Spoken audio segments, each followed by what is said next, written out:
Pasteur Tienouaba, bonjour. Bonjour, mon très cher journaliste Orma Bola. Vous êtes pasteur de l'Ange et la Tabernacle à Kinshasa. Nous parlons avec vous aujourd'hui de coronavirus, cette pandémie qui fait rage sur le plan international, je peux dire même mondial et national en République démocratique du Congo. Pasteur, est-ce qu'un enfant de Dieu baptisé du Saint-Esprit peut-il mourir de coronavirus? Je dis oui. Il peut mourir du Covid-19 parce que c'est une maladie comme toutes les autres maladies. En commençant par la Bible, dans Job 14, on nous dit que l'homme né de la femme, sa vie est courte, sans cesse agitée. Il est né, il est coupé comme une fleur, il fuit et disparaît comme une ombre. Maintenant, les prophètes nous parlent dans l'année des jubilés, prêché en 54 soirs, paragraphe 104. Il est dit: la chose capitale que vous pouvez faire, c'est de venir à Jésus-Christ. Peu importe ce que vous avez à faire, qu'y a-t-il de plus important que d'être né de nouveau? Chacun de vous sait qu'un jour, vous serez un crâne et un tas d'os gisant sous une couche de cette argile par ici. Toi aussi, Cyril, que vous êtes assis ici ce soir, vous vous dirigez vers cela, c'est vrai. Combien devriez-vous alors être sincère? C'est vous cela, ce que je veux dire. Peut-être que vous pourriez partir dans une ère. L'année prochaine, à cette époque, dans les 12 prochains mois, il se peut qu'il n'y ait même plus un morceau de chair sur vos os. Il se peut que dans les 20 prochaines minutes, qu'il n'y ait plus un brin de vie dans votre corps. Et alors, à partir de ce moment-là, jusqu'à ce que les âges perpétuels prennent fin, il n'y aura jamais. L'état dans lequel vous vous en allez, c'est l'état dans lequel vous demeuriez pour toujours. Ça, c'est les prophètes. Au point 100, ici dit, si vous êtes tiède, frère, c'est la position la plus dangereuse que vous puissiez occuper. C'est d'être tiède. Jésus a dit, sois chaud ou froid, sois pour moi de tout ton cœur ou sois contre moi. Si vous menez simplement une vie assez bonne, cela ne vaudra jamais rien. Les ayants de votre propre justice ne résisteraient pas au jour du jugement, c'est vrai. Vous dites, eh bien, je suis membre d'une église. Ça n'a rien à voir avec la chose. Je crois que vous devriez appartenir à une église. C'est très bien, mais cela n'a rien à voir avec les salés. Ça veut dire que l'église ne sauve pas. Aujourd'hui, les gens ont peur du Covid-19, mais n'ont pas peur du péché. Frère Branham a dit, ça ne dépend pas de quelle mort où vous allez mourir, mais le problème, c'est être baptisé du Saint-Esprit. C'est ça la chose capitale.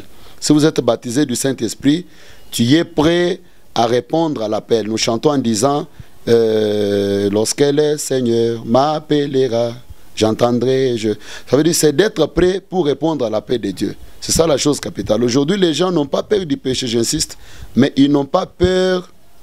Ils n'ont pas peur du péché, mais ils ont peur du coronavirus. Une chose qui peut tuer seulement le corps, mais pas l'âme. Voyez. Chaque enfant de Dieu, écoutez aussi l'écriture de Frère Branham, dans la prédication, l'influence. Prêché en 103, le 3 août 103. Au point 48, il dit: je connais un homme dans le monde aujourd'hui, un homme bien également, un homme bon, un prédicateur de la parole. Je dirais un vrai frère. Je lui ai parlé il n'y a pas longtemps. Il continuait à éprouver des sensations.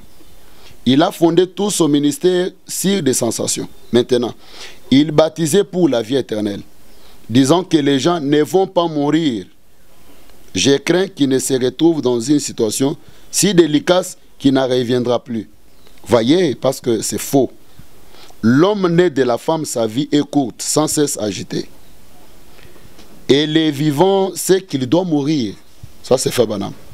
Et nous savons qu'il est réservé aux hommes de mourir une seule fois, après quoi vient le jugement. Donc, nous savons qu'il nous faut mourir. Il y avait un prédicateur qui disait à ses croyants, vous vivrez pour la vie éternelle, dans ces corps ici, vous vivrez pour la vie éternelle. Frère Branham a dit, c'est faux. Voyez. Au point 50, il dit, je ne voudrais pas vivre dans cette maison des pestiférés que j'habite. Ça, c'est Frère Branham. Vous connaissez la peste. Vous voyez, c'est un corps qui a plusieurs maladies. Même coronavirus, c'est vraiment, oui, c'est parmi les pestes. Coronavirus, c'est parmi les pestes. Maintenant, vraiment, je ne voudrais pas vivre dans ces corps de pestiférés que j'habite. Ça attrape chaque maladie qui passe. C'est fait, banam. J'aimerais en avoir une qui n'est pas faite de main, qui est conçue par Dieu, qui n'est pas une plante hybride comme celle-ci. J'aimerais en avoir une qui a été faite des mains de Dieu, qui n'est ni les maladies, ni les afflictions, ni la mort, ne peut pas les toucher bien. N'importe quand il m'appellera, je serai prêt. Voyez, moi, je n'ai pas, vous ne m'avez pas me poser beaucoup de questions en disant de quelle mort je vais mourir.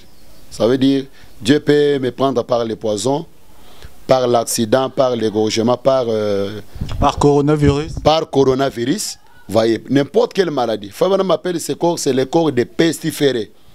Voyez, un corps qui a plusieurs maladies qui doivent frapper. Si le Seigneur m'appelle par n'importe quel moyen, je suis prêt à partir. Donc, ça ne sert à rien même de prier pour les gens qui souffrent de coronavirus. Non, non, prier, c'est notre devoir de prier. Voyez, Dieu guérit toutes les maladies. S'il a accepté de guérir, il guérit. Mais si le Seigneur avait déjà prévu que je vais mourir par coronavirus, ou bien tu vas mourir par coronavirus, tu vas mourir. Dans la Bible, on a dit dans Marc 16 que nous, les croyants, nous mangerons des choses empoisonnées, ça ne nous fera pas aucun mal. Mais il y a des hommes de Dieu, des véritables enfants de Dieu qui meurent du poison.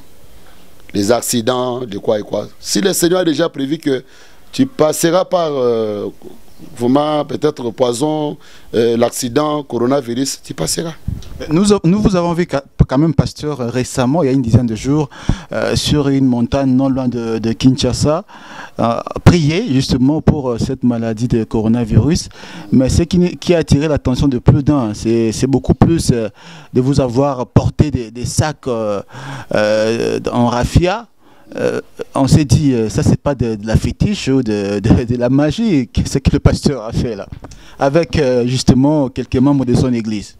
Oui, ce n'est pas de la magie ou de comment les gens pensent, c'est biblique, c'est depuis la Bible.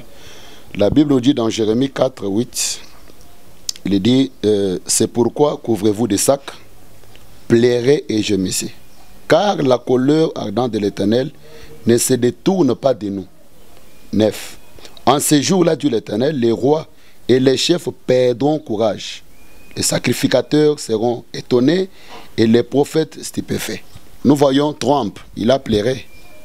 La reine d'Angleterre, elle a pleuré. Beaucoup de présidents de l'Europe ailleurs, ils ont pleuré à cause de cette pandémie coronavirus. Ça veut dire, la Bible avait déjà prédit qu'ils vont pleurer, ils seront vraiment étonnés. Nous les voyons. Maintenant, la Bible nous concerne, nous les croyants. Il dit, couvrez-vous des sacs, pleurez et gémissez, car la colère ardente de l'Éternel ne se détourne pas de nous. Cette maladie, c'est la colère de Dieu, la punition de Dieu. Vous voyez, aujourd'hui, le péché a atteint même le niveau de Sodome et Gomorrhe, plus que même cela. Nous voyons, on consacre le mariage d'un homme avec un homme. Il y a beaucoup de lesbiennes. Le monde est pourri. Vous voyez quelqu'un, il y a un président de l'Europe, je pense, qui a épousé une femme à l'âge de sa maman. Vous voyez, où va le monde aujourd'hui? Nous voyons les histoires qui se passent, la haine. Quelqu'un qui a l'amour de bâtir, de faire quelque chose de bon, mais il sera taquiné, combattu par ses propres frères. Oui, ses propres frères. Quelqu'un qui a de bonnes ambitions pour les pays, mais vous verrez qu'il sera combattu. C'est ça la colère de Dieu sur le monde avec cette pandémie. La haine, le convoitise, que ce soit seulement moi, que ce soit... Mais si quelqu'un fait quelque chose de bon, applaudissez pour lui, encouragez-le. Voyez, comme vous savez ce qui se passe dans notre pays aujourd'hui. Alors, pasteur, vous avez lu donc une portion de la parole au niveau de la Bible. justifiant réellement que ce que vous avez fait en portant le sac, c'était bon. Est-ce que le prophète William Marion Branham lui aussi en a parlé, ou lui aussi de son vivant a porté des sacs de raffia comme vous l'avez fait? Branham, il a parlé.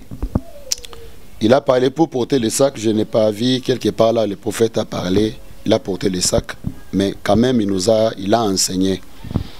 Il a enseigné. Dans la prédication, le chemin du retour, prêché le 23/11/1962, au point 18, il dit, Dieu veut se manifester dans son peuple.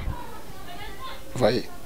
Et l'Église veut faire remarquer auprès des gens, un plus grand nombre de gens, de plus grandes foules, des personnes plus riches et des choses semblables, des gens bien habillés.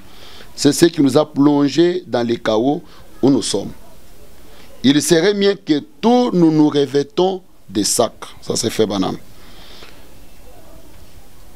Je vais encore rejouer la bande. Il dit, il serait mieux que nous tous nous nous revêtions des sacs. Je préférerais voir l'Église dans cet état-là, mais cependant remplie de l'Esprit. Dans la prédication, regardez à l'invisible, au point 4, prêché en 1950, Frère Branham a dit, vous savez, la meilleure arme que l'Amérique a en ces temps de crise, ce sont des gens qui craignent et prient Dieu. C'est la meilleure. Cela vaut plus que toutes les bombes et toutes les tanks que nous pouvons fabriquer. Dieu combattra toujours pour son peuple. Si toute cette nation pouvait d'un commun accord se jeter devant Dieu, vêtis de sacs et couverts de cendres de la repentance, et revenir au sentier à l'ancien mode que nos aïeux avaient emprunté, il ne nous arriverait aucun mal. Ça, c'est Frère Branham. Est-ce que nous sommes aussi au moment de crise? Oui. Voyez. C'est presque partout. Ici, nous voyons vraiment vous n'avez fait qu'appliquer la parole de Dieu. La parole de Dieu, oui. Voyez. Le prophète continue, il dit, il n'y a rien d'aussi puissant que la prière. C'est Dieu qui vraiment, oui. Vous voyez qu'il faut vraiment dire, la prière dépasse tout ce que nous pouvons faire, les masques, quoi que ce soit. Vous voyez, la prière dépasse toutes ces choses-là. Comme nos aïeux David, Mardoché, lorsque Israël était menacé, Mardoché avait porté les sacs. Quand vous êtes critiqué du fait que vous ayez porté le sac, qu'est-ce que vous ressentez au fond de vous?